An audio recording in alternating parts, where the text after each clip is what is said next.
It's a rainy day and I already fed the animals. Let's go and vacuum today.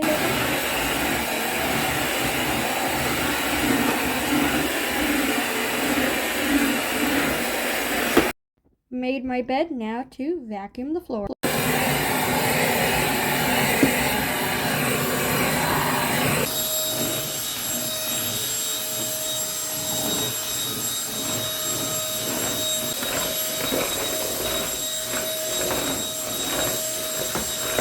Washing dogs' dishes.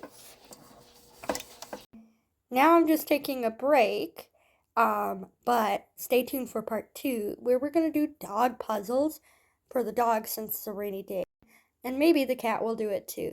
Hope you guys enjoyed me cleaning on this rainy Tuesday.